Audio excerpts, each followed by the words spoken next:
الحمد لله رب العالمين الصلاة والسلام على خاتم النبيين وعلى آله وصحبه أجمعين أما بعد فأعوذ بالله من الشيطان الرجيم بسم الله الرحمن الرحيم قال الله تعالى في سورة هود إني توكلت على الله ربي وربكم ما من دابة إلا هو آخذ بناصيتها إن ربي على صراط مستقيم۔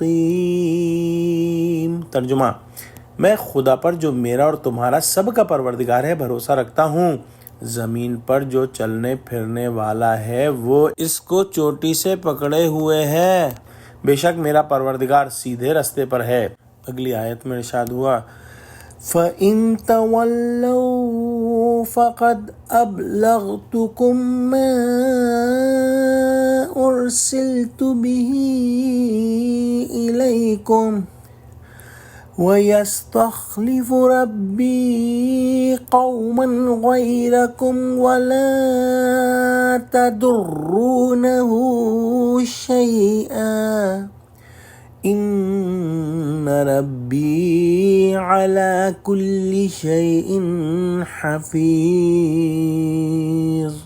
ترجمہ: اگر تم روگردانی کرو گے تو جو پیغام میرے ہاتھ تمہاری طرف بھیجا گیا ہے وہ میں نے تمہیں پہنچا دیا ہے، اور میرا پروردگار تمہاری جگہ اور لوگوں کو لا بسائے گا، اور تم خدا کا کچھ بھی نقصان نہیں کر سکتے۔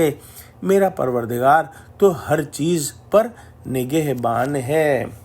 جیسے ہم نے پچھلی آیتوں میں پڑھا کہ جو عاد کی قوم کے لوگ تھے انہوں نے حضرت ہود علیہ السلام کی دعوت سے انکار کر دیا اور بولے کہ یہ تو ہمارے کسی معبود کا جو ہے وہ عذاب ہے جو تم پر آیا ہے کہ تم ایسی بہکی بہکی باتیں کر رہے ہو اور دیوانے ہو گئے ہو۔ حضرت ہود علیہ السلام نے ان تمام جھوٹے معبودوں سے برات کا اعلان فرمایا اور ان کو ایک کھلم کھلا چیلنج دیا کہ جو کچھ بھی ہو سکتا ہے میرے خلاف کر لو تم اور تمہارے معبود مل کر، اور مجھے کوئی مہلت بھی نہ دو۔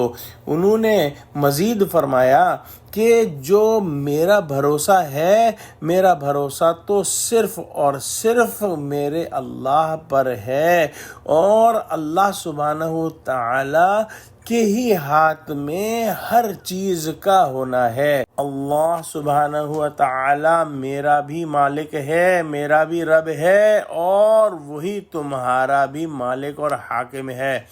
گو بد فہمی سے تم یہ نہیں سمجھتے، نہ صرف میں اور تم بلکہ ہر چھوٹی بڑی چیز جو زمین پر چلتی ہے خالص اللہ سبحانہ وتعالی کے ہی قبضہ قدرت میں اور اس کے تصرف میں ہے۔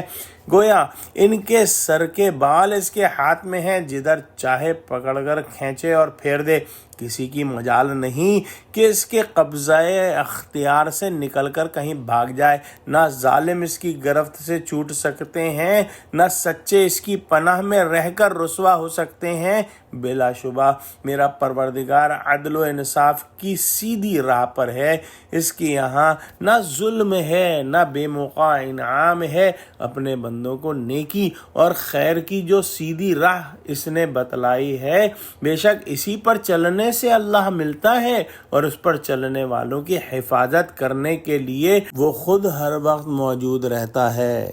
اگر تم یہ میری تمام صاف کھری باتیں سن کر بھی نہ مانو گے تو میرا کچھ نقصان نہیں، میں فرض تبلیغ پوری طرح ادا کر چکا۔ تم اپنی فکر کر لو، ضرور ہے کہ اس قسم کی ہٹ درمی اور تعصب اور عناد پر آسمان سے عذاب آئے جو تم کو ہلاک کر ڈالے۔